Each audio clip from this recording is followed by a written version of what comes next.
എനിക്കൊരു കമ്മല് വാങ്ങിച്ചു തരാൻ മതി. കൊച്ചിക്കോ ഹണിക്കോ ആരും അറിയരുത്, പ്രത്യേകിച്ച് ഉമ്മ അറിയാൻ പാടില്ല.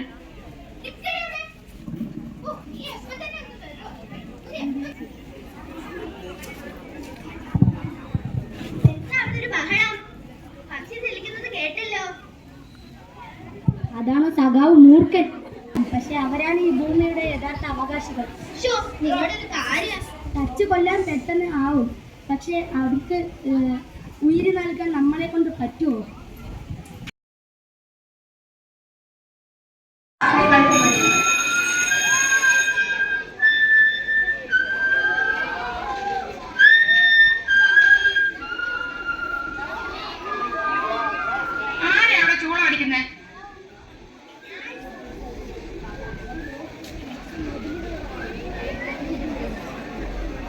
ഞാനാ.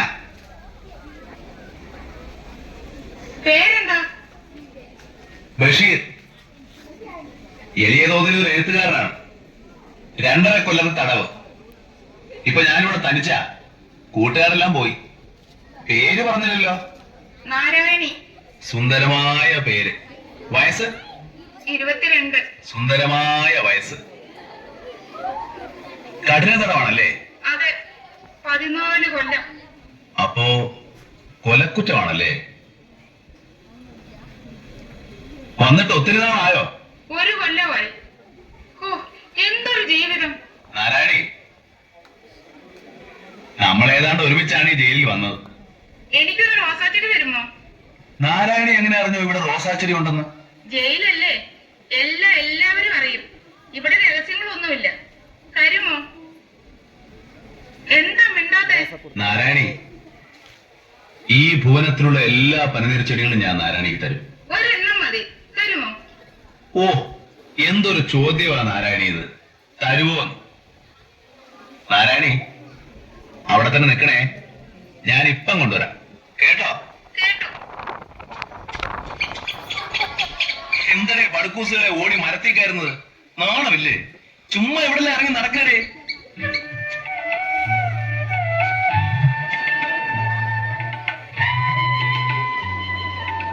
അപ്പൊ നിനക്ക് പൂക്കാൻ അറിയാം.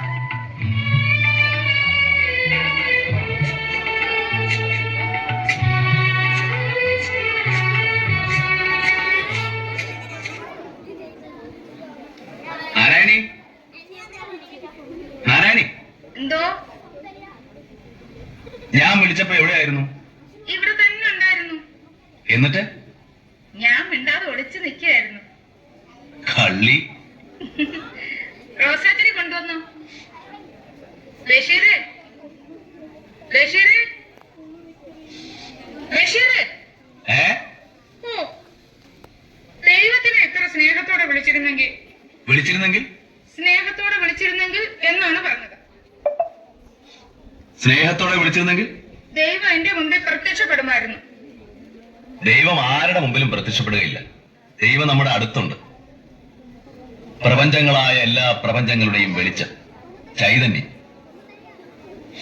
നാരായണി, പ്രത്യക്ഷപ്പെടാനുള്ളത് ഞാനല്ലേ? വിളിച്ചിട്ട് എന്താ പിന്നെ ഇത്രയും നേരം വിളി കേൾക്കാഞ്ഞത്? ഞാൻ ചുംബിക്കുകയായിരുന്നു. മതിലില്ലോ? അല്ല, പിന്നെ ഓരോ പൂവിലും, ഓരോ മൊട്ടിലും, ഓരോ ഇലയിലും. ദൈവമേ, എനിക്ക് കരച്ചിൽ വരുന്നു. നാരായണി, എന്തോ? ചുവട്ടിലെ കെട്ടഴിക്കരുത്. ഒരു കുഴി കുഴിച്ച് അതിൽ ഈശ്വരനാമത്തിൽ വെക്കുക. എന്നിട്ട് മണ്ണിട്ട് വെള്ളം ഒഴിക്കണം. കേട്ടോ? കേട്ടു. എന്നാ ദാ വരുന്നു. കിട്ടിയോ?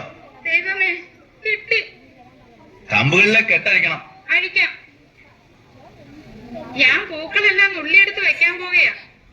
എവിടെ? മൂടിക്കെട്ടില്ല? അല്ല, പിന്നെ ഹൃദയത്തിനുള്ളിൽ, ബ്ലൗസിനുള്ളിൽ. അതിലെന്റെ ചുംബനങ്ങളുണ്ട്. ഞാനിത് നട്ട് വെള്ളം ഒഴിച്ചിട്ട് വരാം. എപ്പോഴും മതിലിന്റെ മുകളിൽ നോക്കണം. ഞാൻ വരുമ്പോ ഒരു ഉണങ്ങിയ കമ്പ് മതിലിന്റെ മുകളിലേക്ക് ഇടും. വരുവോ?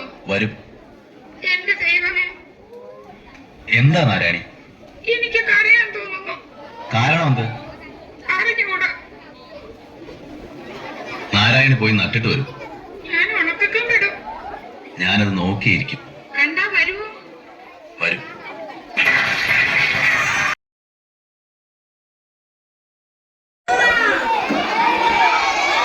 ഇസ്ലാമികളാണെങ്കിലും അയൽപ്പക്കങ്ങളിലെ പിള്ളേരുമായി കൂട്ടുകൂടരുത്. നീയേ ആനമക്കാരിന്റെ പുന്നാര മോളാ. നിന്റെ ഉപ്പുപ്പാക്കെ ഒരാന ഉണ്ടാർന്ന്, വലിയൊരു കൊമ്പനാന. നിന്റെ പുന്നാര ആനേ, ഇതാണ് ഭാഗ്യമാർഗ്. പിന്നെ ഇവിടെ കല്യാണം കഴിഞ്ഞിട്ട് വേണം ഹജ്ജിന് പോകാനി. കല്യാണത്തിന് ഇവിടെ ബാപ്പാടെ പട്ട അയ്മക്കാക്കാടെ കൂട്ടക്കാര് കൂടിയില്ലെങ്കിലും കുഞ്ഞിപ്പാത്തൂടെ കല്യാണം നടക്കും. ഓള് ആനമക്കാരിന്റെ പുന്നാര മോളാ. പിന്നെ അന്റെ ബാപ്പ എന്നെ കെട്ടാൻ വന്നത് അതിന്റെ പുറത്ത് കേറിയിട്ടാ. ബാപ്പ വരുന്നുണ്ട്. ബാപ്പ കാത്തിരിക്കുന്നു. എന്തെങ്കിലും ഒരു പണി ചെയ്യും. ഞാനേ ആനമക്കാരിന്റെ പുന്നാര മോള. നിന്റെ ഉപ്പുപ്പാക്കെ ഒരാന ഉണ്ടാർന്ന്, വലിയൊരു കൊമ്പനാന. ഇല്ല, മൂക്കിൽ വലിച്ചു കയറ്റോ. ഞാനേ ആനമക്കാരിന്റെ പുന്നാര മോള. എനിക്ക് ലൈനസ് ഉണ്ട്. നിന്റെ പൊന്നുമ്മ ഒന്ന് ചുമ്മാ ഇരി. സുന്ദരി, നിന്റെ പേരെന്താ? നിന്റെ പേര് സുന്ദരി എന്നല്ല, ബുദ്ധൂസേ. സുന്ദരി എന്ന് പറയണം. ആട്ടെ പേരെന്താ? കുഞ്ഞിപ്പാത്തു. നിന്നെ എന്തിനാ ബുദ്ധൂസേ എന്ന് വിളിച്ചണേ? ബുദ്ധൂസേ അങ്ങനെയല്ല, എന്നെ എന്തിനാ ബുദ്ധൂസേ എന്ന് വിളിക്കുന്നേ എന്ന് ചോദിക്കണം. എന്ന് ചോദിച്ചാൽ പെണ്ണിന്റെ പര്യായമാണ് ബുദ്ധൂസ്. എന്റെ ഇക്കാക്ക പറഞ്ഞതാ. നിന്നെ ഏത് ജാതിയാ? മുസ്ലിം. ഞങ്ങളുടെ മാതിരിയാ? അല്ല, ഞങ്ങൾ ശരിയായ മുസ്ലിങ്ങളാണ്. അല്ല ബുദ്ധൂസേ, നിനക്ക് ആന ഉണ്ടായിരുന്നോ? ഇല്ല, എന്റെ ഉപ്പൂപ്പാക്ക് ഒരു ആന ഉണ്ടായിരുന്നു, വലിയൊരു കൊമ്പനാന. എന്റെ ഉപ്പൂപ്പായ്ക്ക് ഒരു കാളവണ്ടി ഉണ്ടായിരുന്നു. അതിൽ അദ്ദേഹം കൂലിക്ക് സാധനങ്ങൾ കൊണ്ടുപോകും. അങ്ങനെയാ ഞങ്ങളെ പഠിപ്പിച്ചത്. ഇതാ ഈ കടലാസിൽ എന്താ എഴുതിയതെന്ന് നോക്കിക്കേ. ഇതൊന്ന് വായിച്ചേ. അനക്കറിഞ്ഞൂടാ, എഴുത്തും വായന പഠിച്ചില്ല. ഞാൻ പോണു, പിന്നെ വരാം. ബാപ്പാ, എന്താ എന്നെ എഴുത്ത് പഠിപ്പിക്കാഞ്ഞേ? ഓ, എഴുത്ത് പഠിപ്പിച്ചിട്ട് അന്നെ ഖാസറാക്കാത്ത എന്താന്ന് നീ ചോദിക്കുന്നത്? ഒരു മുസ്ലിം പെണ്ണ് അങ്ങോട്ടൊന്നും ചോദിക്കരുത്, പറയുന്നത് അനുസരിക്കുക മാത്രം. ഇന്നു മുതൽ ഞാൻ നിന്റെ ഗുരുനാഥയാണ്. ഞാൻ നിന്നെ പഠിപ്പിക്കാൻ പോകുന്നു. ശ്രദ്ധിക്കുക.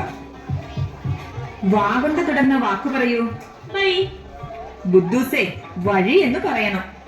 മറ്റൊന്ന് പറയൂ. വഴുതനങ്ങ. എന്റെ ഇക്കാക്ക നിസാർ അഹമ്മദ് പറഞ്ഞിട്ടാണ് ഞാൻ നിന്നെ പഠിപ്പിക്കുന്നത്. ആണോ?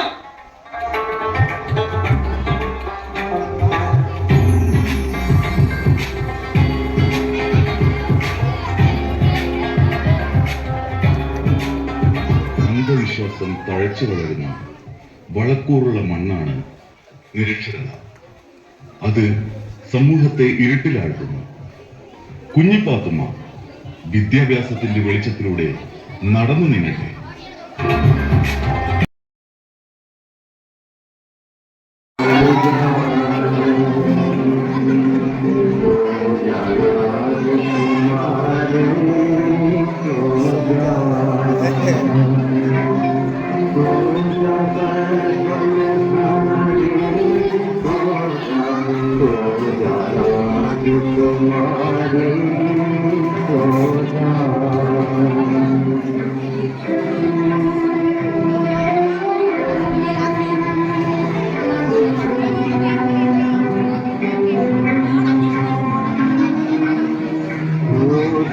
ജമീല, ഞാനൊന്ന് പുറത്തു പോയിട്ട് വരാം. ഒന്ന് നിൽക്കുന്നേ, ഈ പാല് കുറ്റിട്ട് പോയാ മതി. പിന്നെ എനിക്കൊരു കാര്യം പറയാനും. ജമീല, വേലക്കാരന്റെ കാര്യാണെങ്കിലേ ഞാൻ നോക്കുന്നുണ്ട്. അല്ലെങ്കിലും എന്തിനാണ് ഇവിടെ ഒരു വേലക്കാരി? ഓ, BA വരെ പഠിച്ചിട്ടും ഈ അടുക്കളയിൽ കിടന്ന് നരകിക്കാനാണല്ലോ എന്റെ വിധി. ജമീല, നീ ഇന്നും കൂടി ഒന്ന് ക്ഷമിക്കും. നാളെ നമുക്ക് എല്ലാം ശരിയാക്കാം. ശരിയായത് തന്നെ. ഞാനേ അത് പറയാനല്ല വന്നത്. പിന്നെ എനിക്കൊരു പൂതി, ഇന്നത് സാധിച്ചു തരുമോ? ജമീല, അന്റെ എന്ത് പൂതി ഈ അബ്ദുൽ ഖാദർ സാഹിബ് സാധിച്ചു തരും. സ്വർണമാല, പട്ടുസാരി, അതോ കാട്ടി പോയി സിംഹത്തിന്റെ രോമം പറിച്ചെടുത്ത് മോതിരുണ്ടാക്കി തരുന്ന എന്റെ മുത്തിന്. എന്റെ പൊന്നേ, അതൊന്നും വേണ്ട. എനിക്ക് പൂവമ്പഴം തിന്നാനൊരു കൊത്തി. പൂവമ്പഴോ? അനക്കൊന്നല്ല, ഒരു കൊല പൂവമ്പഴം വാങ്ങിത്തരണം. അതൊന്നും വേണ്ട, എനിക്ക് 2 പൂവമ്പഴം മതി. മറക്കോ? മറക്കേ? ഇവിടത്തെ അങ്ങാടി കിട്ടിയില്ലെങ്കിൽ പുഴക്കക്കര പോയിട്ടാണെങ്കിലും എന്റെ ഊറിന്റെ പൂര് നമ്മളൊന്ന് സാധിച്ചു തരുന്നുണ്ട്. അവിടെ ഇവിടെ കറങ്ങി നടന്ന് നേരം കളയാണ്ട് വെക്കിങ്ങട്ട് പോന്നോളി. ഞാനിവിടെ ഒറ്റയ്ക്കാന്നുള്ള കാര്യേ മറക്കണ്ട കേട്ടോ.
നേരം പാതിരായല്ലോ.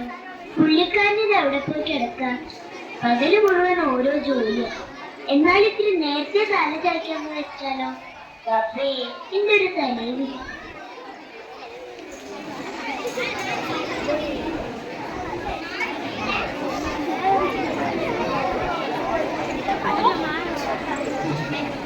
വാതിലൊക്കെ തുറന്ന് മലത്തിയിട്ടിട്ടാണല്ലോ ഉള്ളി കിടന്നുറങ്ങുന്നത്. ജമീല, ജമീല. എന്റെ പഠിച്ചോനെ, നിങ്ങളെന്താണ് ഈ കൊലത്തില്? ആകെ നനഞ്ഞിട്ടുണ്ടല്ലോ. ഈ പാതിരാത്രി വരെ നിങ്ങൾ എവിടെയായിരുന്നു? എന്റെ ജമീല, ഇവിടുത്തെ അങ്ങാടിയിൽ പൂവമ്പഴം കിട്ടാനില്ലായിരുന്നു. ഞാൻ പുഴക്കക്കരെ പോയി പൂവമ്പഴം നോക്കി കൊറേ നടന്ന് തിരിച്ചു പോരാൻ നോക്കിയപ്പോഴേക്ക് തോണിക്കാരൻ പോയിരിക്കണം. ഇജ്ജൊറ്റക്കാണല്ലോ എന്ന് ഓർത്തപ്പോ പുഴ നീന്തിങ്ങ് പോന്നു. നല്ല ഒഴുക്കുണ്ടായിരുന്നു. കൊറേ ബുദ്ധിമുട്ടി. പക്ഷേങ്കില് ഈ പൊതിയും നമുക്ക് എടുത്താൻ പറ്റില്ല. ഇതാ കഴിച്ചോളി. ഹായ്, പൂവമ്പഴം. ഇതെന്താ ഇത്? ഓറഞ്ച്. പൂവമ്പഴത്തേക്കാൾ നല്ലതാ. എനിക്ക് വേണ്ട. പാതിര വരെ എവിടെങ്ങാണ്ട് തെണ്ടി തന്നിട്ട് മനുഷ്യനെ ആശിപ്പിച്ചിട്ട്. ജമീല, ഞാൻ പറഞ്ഞ സത്യ. പൂവമ്പഴം എവിടെ കിട്ടാനില്ലായിരുന്നു. ഞാൻ കൊറേ തെരഞ്ഞതാ. വേണ്ട, എന്നോട് നുണ പറയണ്ട. നിങ്ങൾക്ക് എന്നോട് ഒരു സ്നേഹവും ഇല്ല. പൊന്നും പണമൊന്നല്ലല്ലോ, 2 പഴം കൊണ്ടുവരാന്നല്ലേ ഞാൻ പറഞ്ഞോളൂ. അങ്ങനൊന്നും പറയല്ല ജമീല. നീ ഓറഞ്ച് കഴിക്കും. ഞാൻ കഷ്ടപ്പെട്ട് കൊണ്ടുവന്നല്ലേ. വേണ്ടാന്ന് പറഞ്ഞില്ലേ? നിങ്ങൾ കഷ്ടപ്പെട്ടെങ്കില് എവിടാന്ന് വെച്ചാ കൊണ്ടേ കൊടുത്തോളി. ഇനി പൂവമ്പഴം കിട്ടാതെ ഈ ജമീല ബീബി ഒരു തുള്ളി വെള്ളം പോലും കുടിക്കൂല. ഇച്ച് പിണങ്ങല്ലേ ജമീല. നീ ഓറഞ്ച് കഴിക്കും.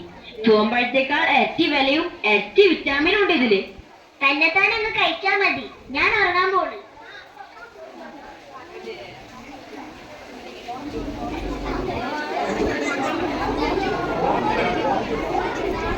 എന്റെ മഹാറാണി ഇങ്ങോട്ടൊന്ന് നീങ്ങിയെന്ന്.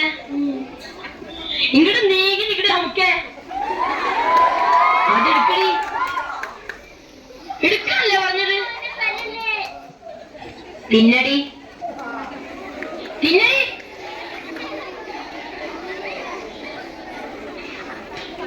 അങ്ങനല്ല, തൊലി ഒഴിച്ച് സാവധാനം തിന്നടി. എന്നെ തല്ലല്ലേ. ഞാൻ ആരാടി? അബ്ദുൽ ഖാദർ. സാഹിബ്. നിന്റെ ആരാടി? എന്റെ കെട്ടിയവൻ. എന്താണ് തിന്നുന്നത്? ഓറഞ്ച്. അടി. വേണ്ട, അടിക്കണ്ട, ഇത് പൂമ്പാഴ. നിനക്കിവിടെ വേലക്കാരി വേണോടി? വേണ്ട, ഇവിടെ എനിക്ക് എടുക്കാനുള്ള ജോലിയേ ഉള്ളൂ. എന്നെ തല്ലോ ഇനി. എന്താണ് ഈ തിന്നാന്ന് ഒന്നും കൂടി പറഞ്ഞേ? പൂമ്പൾ. എന്റെ മുത്തേ,